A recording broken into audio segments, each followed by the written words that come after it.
ओम नमः शिवाय। जय माता दी। जय माता दी। आज मैं आपको कुछ मन की बात बताना चाह रही थी कि जैसे क्या जो है हम कभी भी अपने भगवान से, अपने ईश्वर से, जिनको हम इष्ट गुरु मानते हैं, जिन भगवान से प्रेम करते हैं, सच्चाई तो यही है कि हम जिनसे प्रेम करते हैं, जिनको हम हृदय से मानते हैं और जिनके बिना हमारा मन ही नहीं लगता और हर समय उनको याद करना चाहते हैं, हर समय उनको याद करते हैं, उनसे प्रेम करते हैं, तो सबसे सच्चा तो प्रेम ही होता है। लोग कहते हैं कि संकल्प लेके पूजा करो, लेकिन बच्चों की भक्ति में देखिए, क्या कभी कोई संकल्प होता है? जहाँ तक है, मैं अपना एक्सपीरियंस आपको खुद बता रही हूँ कि मुझे बचपन से ही किसी ने नहीं बताया कि कोई संकल्प भी लेना चाहिए। परिवार भी मुझे ऐसा मिला कि कहीं जाने देना नहीं है, बस स्कूल से घर, घर से स्कूल। बड़ों को भी पूजा करते देखा, लेकिन कभी किसी ने नहीं बताया कि संकल्प भी लेना चाहिए। मैंने कभी कोई संकल्प कैसा भी आज तक नहीं लिया, लेकिन चूंकि ऐसे परिवार में जन्म लिया जहाँ भक्ति रस, हमेशा भक्ति भाव, और जैसे मैंने ये विरासत में पाया भक्ति का गुण जन्म से ही, जैसे मुझे एक परिवार मिला हो। ईश्वर भी अपने एक परिवार जैसे लगते थे। शिव, पार्वती, गणेश जी, कार्तिकेय जी, कृष्ण जैसे अपने परिवार के सभी अपने ही होने मेरे अपने हैं। तो बस उनके प्रति प्रेम, ऐसा कुछ नहीं कि मैंने जो है कोई विधि विधान से कुछ भी किया हो, लेकिन कभी ऐसा नहीं हुआ कि एक क्षण भी मैंने उन्हें भूला हो। हमेशा स्मरण रहा, जैसे इनके बिना हम अधूरे हैं। ये कोई ऐसा नहीं था कि मुझे कोई फोर्स कर रहा हो कि मैं उस चीज़ को मानूं, कोई फोर्स कर रहा हो कि मैं पूजा करूं, ऐसा कुछ भी नहीं। न कोई संकल्प, लेकिन ना चाहते हुए भी व्रत का हो जाना। कोई व्रत है मुझे नहीं पता है, लेकिन उस दिन मेरा हुआ कि व्रत हो गया। ईश्वर का पूरे दिन ही ध्यान रहा कि टाइम से थोड़ा सा काम नहीं हो पाया, और जो है फिर भी ये ध्यान उधर ही रहा। और कभी भी क्या हम अपने मन की बात अपने भगवान से कहते हैं? यदि वास्तव में हम उन्हें सच्चा प्रेम करते हैं, तो सारे मन की बात हम उन्हीं से कहते हैं, उन्हीं से शेयर करते हैं। अगर ऐसा नहीं है तो कहीं न कहीं आप में और भगवान में दूरी है। नहीं तो हर परेशानी, अपने सारे सुख दुख हम ईश्वर से ही बताते हैं, कहते हैं, सुनते हैं, बातें करते हैं उनसे, और वे हमारी बातें सुनते हैं। हमेशा एक छोटा बच्चा होता है, अगर वास्तव में अपने ईश्वर को याद करता है तो ऐसी रात कोई नहीं जाती जिस रात उसे स्वप्न में भगवान नहीं आए हों और अपने दर्शन नहीं दिए हों। भगवान तो साक्षात ही आते हैं, लेकिन वो तीसरे नेत्र के द्वारा ही देखे जाते हैं। तो यहाँ पर कोई बच्चे ने, किसी ने भी कोई न संकल्प लिया, न कोई यज्ञ की, न कोई हवन किया, केवल प्रेम से ही तो पुकारा।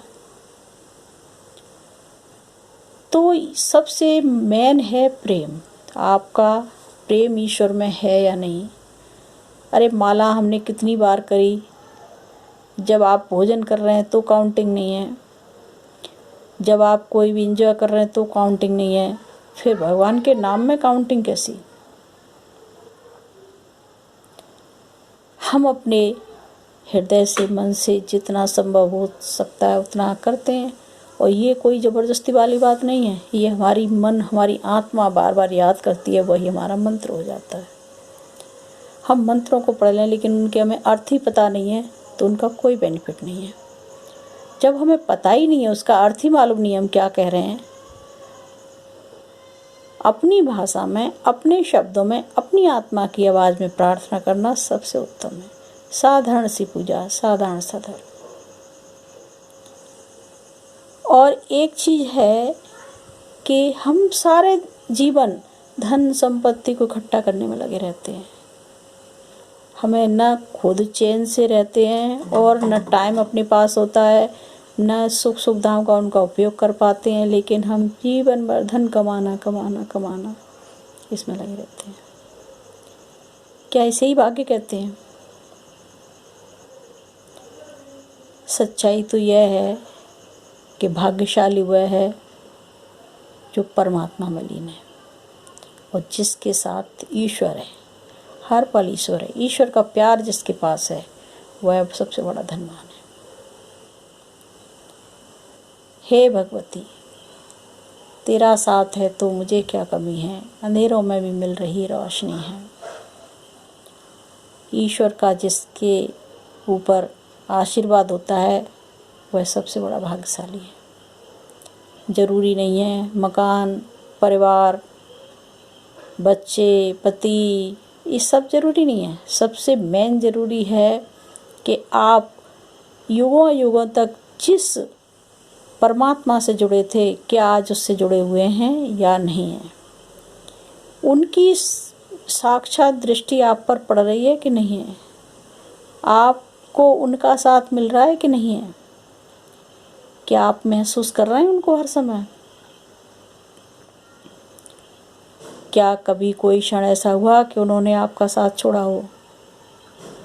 मुझे नहीं पता कि जन्म से ही जब से होश संभाला मैंने ईश्वर की उंगली पकड़ी या ईश्वर ने मेरी उंगली पकड़ रखी थी।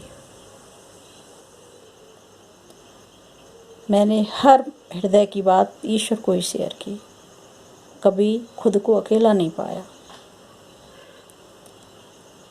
तो सबसे मेन होता है कि भाग्य दौलत से नहीं बनता। भाग्य बनता है जहाँ ईश्वर का प्यार आपको मिलता रहे, बरसता रहे आप पर। और आप सबसे बड़े भाग्यशाली हैं कि आपको ऐसा परिवार मिले जिसने आपको ईश्वर से जोड़ दिया हो या आपकी आत्मा से जुड़ गई हो, और आपको एक अच्छा ऐसा धार्मिक परिवार, ऐसा श्रेष्ठ परिवार जो हमेशा ईश्वर में लीन रहने वाला हो, आपको अच्छी शिक्षा देने वाला, और आपको अच्छे मित्र मिल गए ही, और जहाँ आप जाते हैं वहाँ सब आपको अच्छे मिलते हैं। तो ये भाग्य तो है। इसे क्या कहेंगे, ये भाग्य है। अगर करोड़ों की संपत्ति होगी तब भी आप उतना ही भोजन करेंगे, एक ही सैया पर सोएंगे और आराम भी उतना ही करेंगे। बस टाइम की वजह से आप ईश्वर से और दूर रहेंगे। फायदा क्या। अगर कम संसाधन होंगे तो हम अपने ईश्वर के साथ ज़्यादा जुड़े रहते हैं। हम उन्हें समय ज़्यादा दे पाते हैं, उनमें लीन ज़्यादा रह पाते हैं। तो रुपए पैसे से हम भाग्य को नहीं आंक सकते। पैसा एक अलग चीज़ है और भाग्य एक अलग चीज़ है। रुपया पैसा इंसान का यहीं रह जाता है सारा, लेकिन ईश्वर अगर आपके साथ है तो शरीर छूटने के बाद भी ईश्वर आपका साथ नहीं छोड़ेंगे। वो उंगली पकड़कर आपको सदैव सही रास्ते पर ले जाएंगे और आपको न कोई डर होगा न भय, बस प्रेम ही प्रेम। जो प्रेम इस संसार में आपके साथ उनका रहा है वही प्रेम बाद में भी रहेगा। लेकिन आप अति पैसे से जुड़े रहे और ईश्वर से दूर रहे तो कौन साथ देगा। जिस परिवार के लिए आप धन संपत्ति छोड़ के जाएंगे क्या वे साथ देंगे।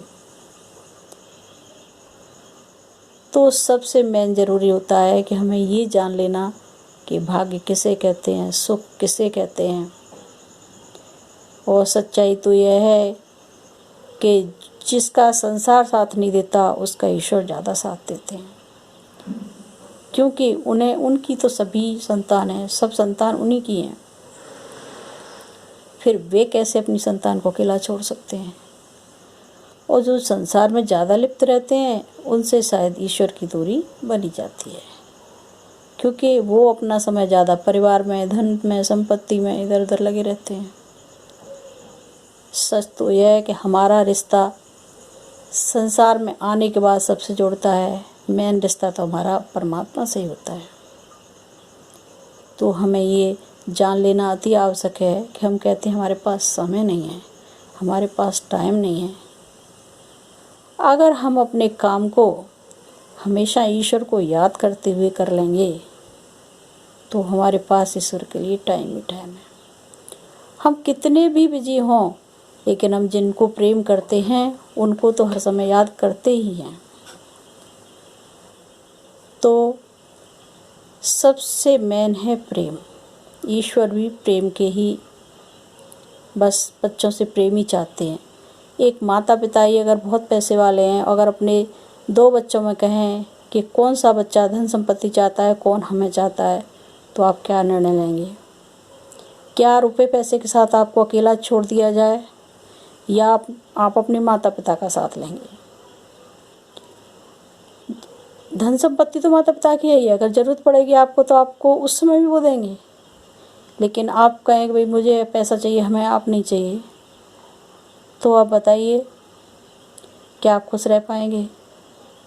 वही स्थिति ईश्वर की है। ईश्वर हमारे माता पिता हैं।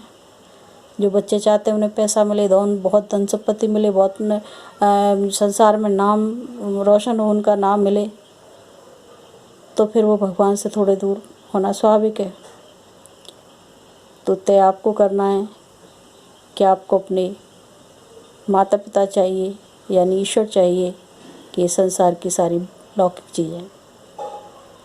वीडियो देखने के लिए आपका बहुत बहुत धन्यवाद। विचार करें इस पर, न करें वो आपकी मर्जी। जय माता दी। ओम नमः शिवाय।